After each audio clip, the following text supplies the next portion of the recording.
Thank you, Mark. Uh, Hello, everyone.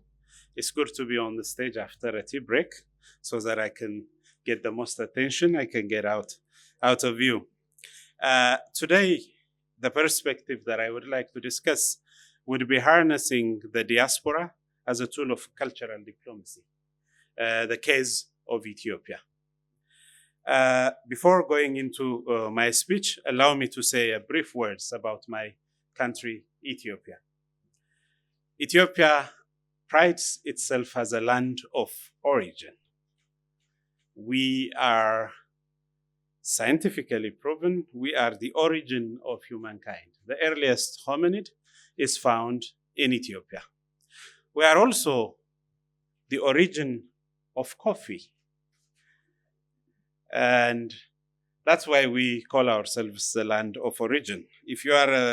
If human race begins in Ethiopia and coffee begins in Ethiopia, then you have a better claim to say we are the origin. The other thing you should know is Ethiopia prides itself as being the capital of Africa because our distinguished institution, the African Union, our parent organization is situated in Addis Ababa. And we always feel that sense of Africanness and a sense of Pan-Africanism in us. And for that reason, I would not limit my discussion on Ethiopia alone, but I would focus more on harnessing the diaspora as a tool of cultural diplomacy. Why would I want to talk about that? Because in diplomacy, as mentioned by the previous speakers, distinguished ambassadors, Africa in many cases is either misunderstood and many people are misinformed about what Africa really is and individual countries in Africa are. For that reason, the perception towards Africa, towards Ethiopia, is not necessarily right. And many Ethiopians are living abroad, trying to promote their culture, trying to showcase what Africa really has to bring. For that reason, the diaspora plays a very significant role in promoting cultural diplomacy in the countries where they reside. However, us as government, as leadership, are we really tapping into that potential and really ensuring that the Africa we love and is in our heart is truly portrayed in other continents, especially in the continent of Europe and Germany?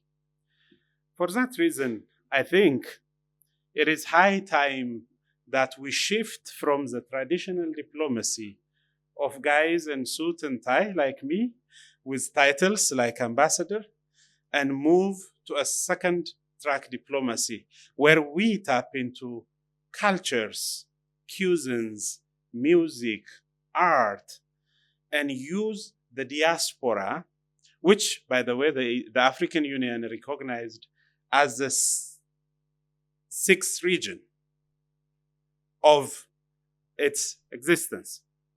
So tapping into the diaspora and harnessing its potential to promote the true image of Africa, the true image of Ethiopia, is something I think timely and something that should be done immediately.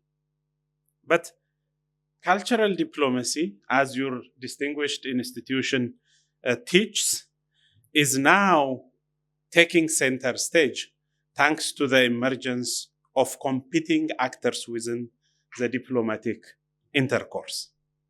Diplomacy is no longer the prerogative of governments. It is conducted mostly using social media, and it is shifting from a formal negotiation of using force through economy, military. It is shifting into changing opinions, attitudes, and minds to influence policymakers that determine the relationship between countries, between continents. So having the diaspora as a bridge because they know their country and they are more exposed to the host country would be an excellent interjection at this point. And I would even say that it is high time we look at the African diaspora as a potential force in bridging the culture gap, the misunderstanding, the attitudes that we see today. How should we do that? One, governments need to recognize this potential and adjust themselves in a manner that would implement these activities. But at the same time, there needs to be an honest debate and interaction with the diaspora in organizing them in a manner that maximizes their potential. For instance, in my country, the government identified the role of the diaspora in the overall development aspirations of the country. They are promoters, they are potential businessmen, they are economic entrepreneurs, they are political actors.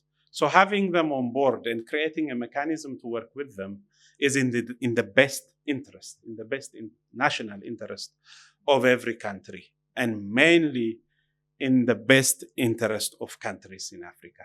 Why do I say that?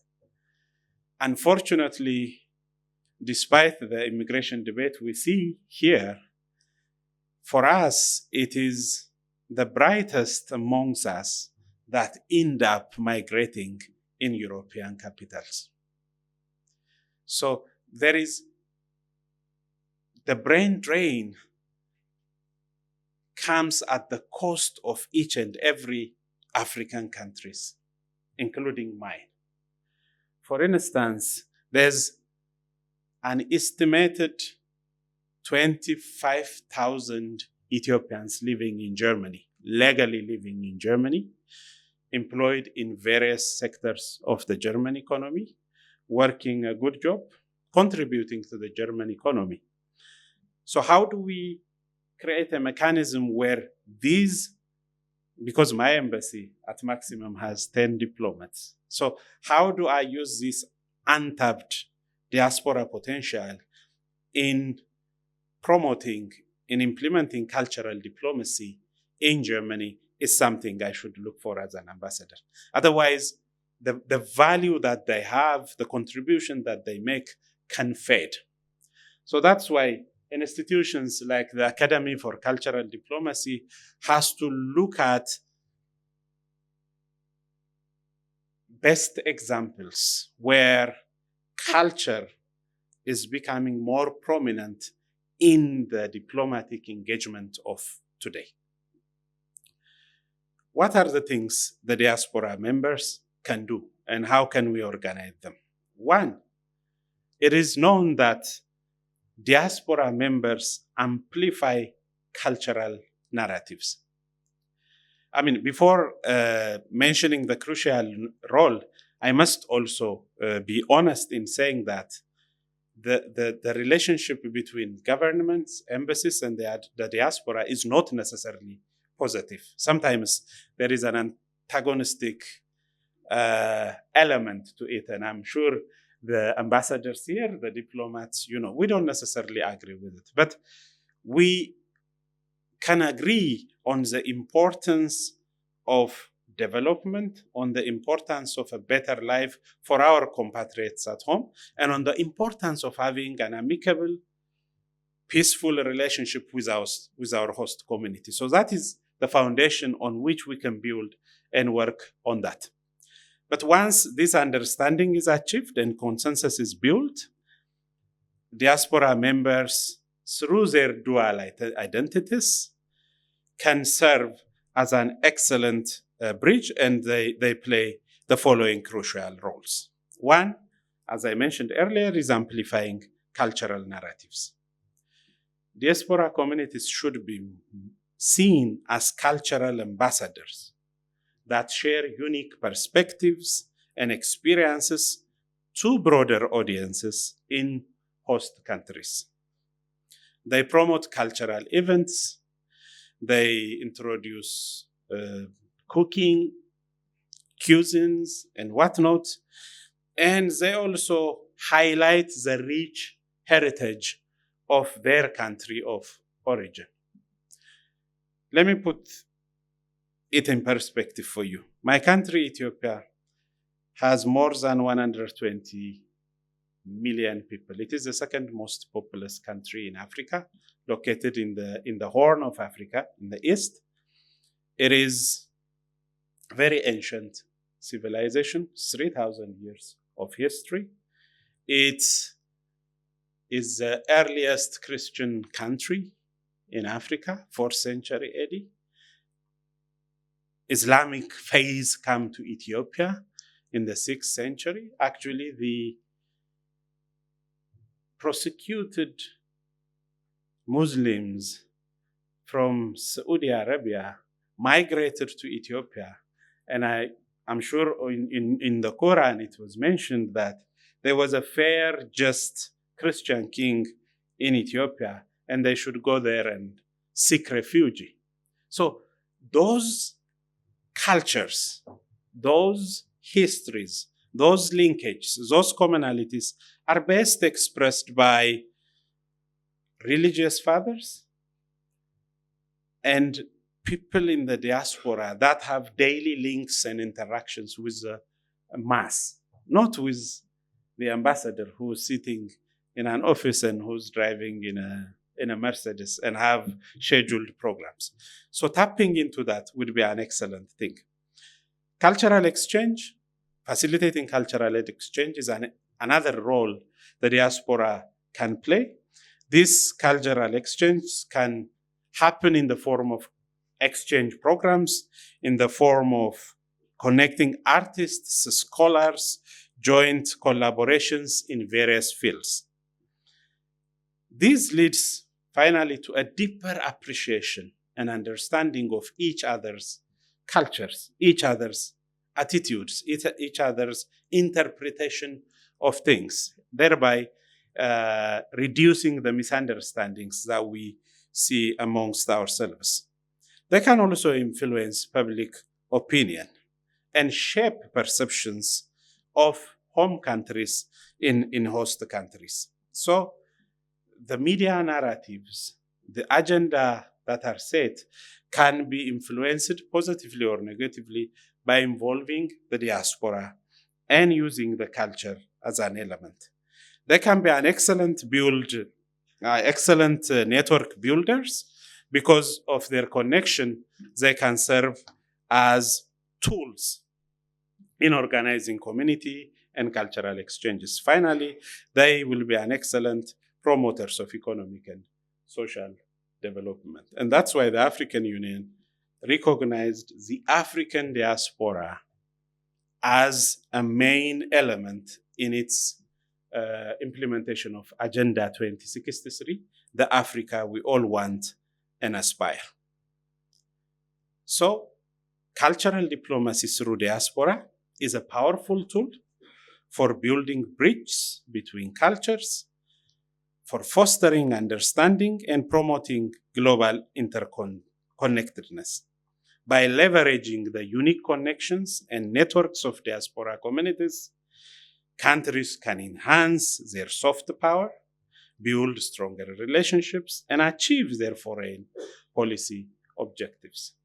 So that's why I was so excited to come and speak at the Academy for Cultural Diplomacy and try to highlight how diplomacy is changing in front of our eyes and how culture has become an excellent instrument in promoting diplomatic activities, in achieving foreign policy results.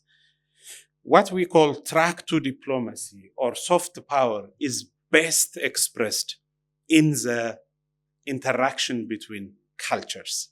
And I think those of you who are gathered here, you should consider yourself as diplomats, as ambassadors who navigates terrains that are not necessarily navigated into structured meetings, formal engagements, but rather changing opinions, attitudes to achieve desired results would be good.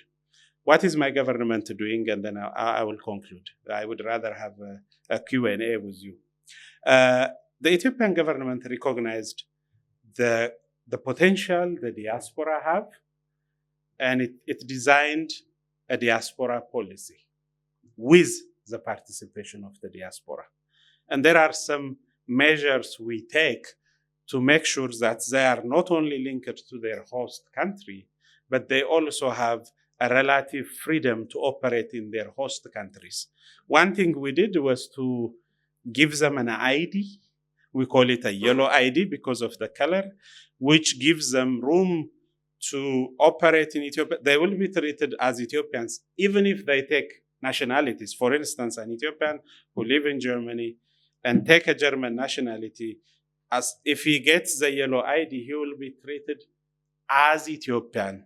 The only exceptions are maybe he wouldn't run for public office, may not join the intelligence services or military. But other than that, on all activities, they can get the benefits of that. The second thing we did is we set up a diaspora agency, diaspora services agency. That is a dedicated organization that caters for the needs of the diaspora and engage with them in the structured manner. Why do we do that?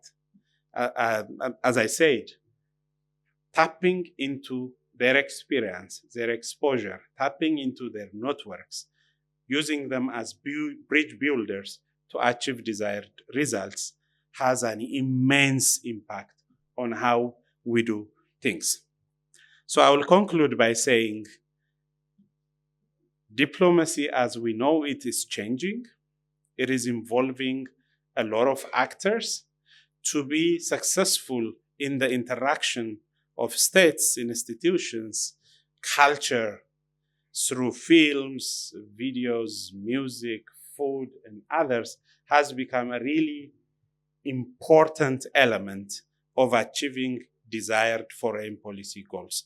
And that's where diaspora as a tool of diplomacy, especially through cultural diplomacy, comes into effect.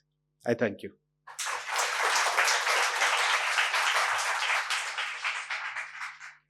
Thank you very much, Your Excellency. If you could just turn us to your moment, because you're actually very good with the times. We can take a few questions. Okay. We have 5 minutes. So therefore, if you could all maybe just raise your hand if you'd like to make a brief question or a brief comment.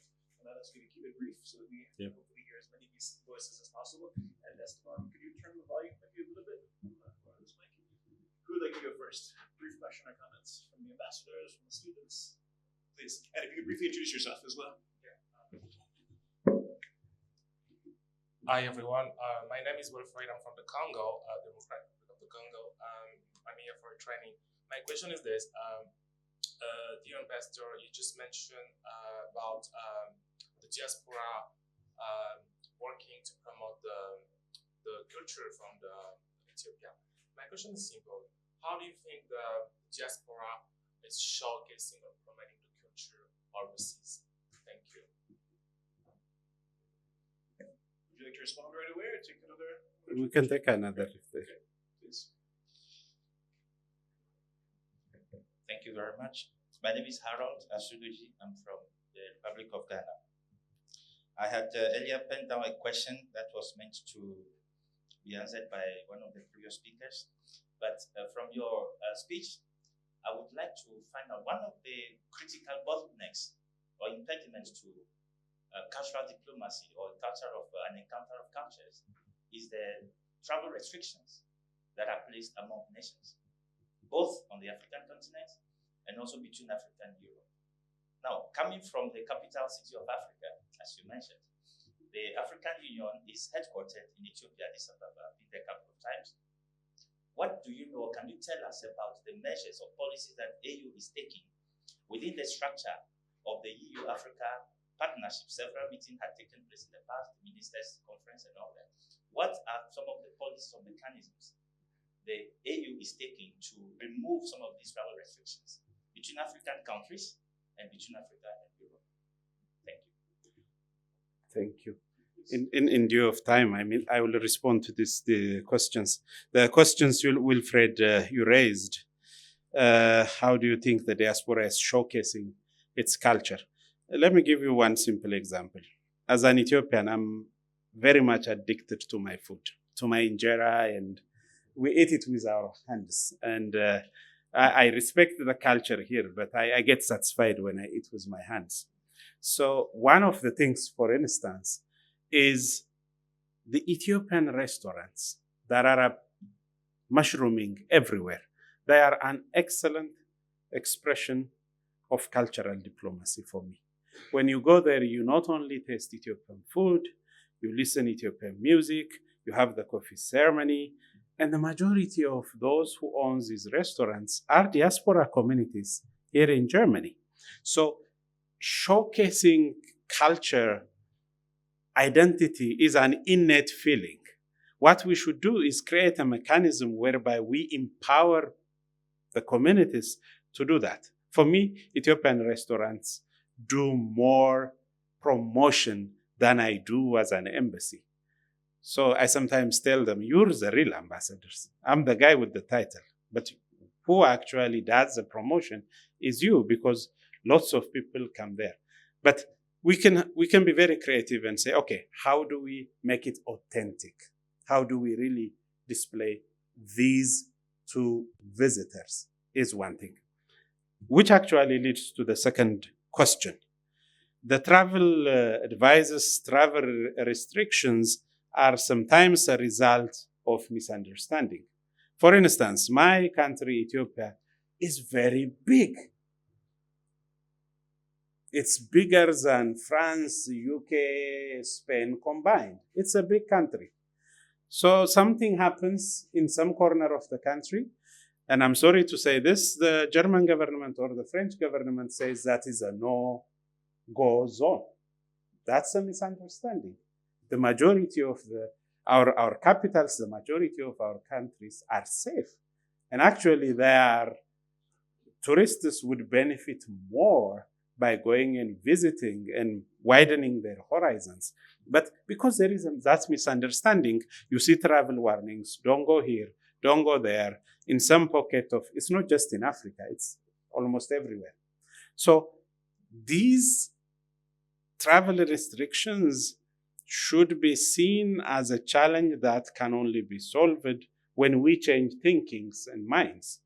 Because God forbid something happens in some corner of Germany, we don't say, oh, don't go to Germany. But that is being said about our countries, and it's unfair. So these are the kind of interactions we should have and we should update. But what is the African Union is doing? Actually, African Union recognizes the European Union, Germany as a priority partner. Several discussions are happening, namely structured discussions on issues. For instance, the recent AU-EU ministerial happens in Brussels.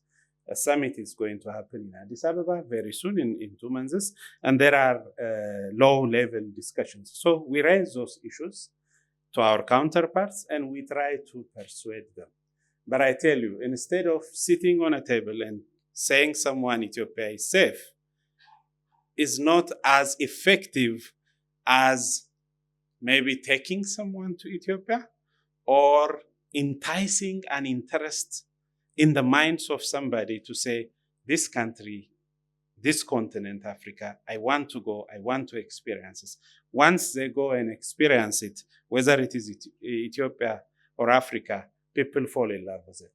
So that is what we bank on, and that is what cultural diplomacy does, changing attitudes, perceptions, and misunderstandings, and leading to effective results.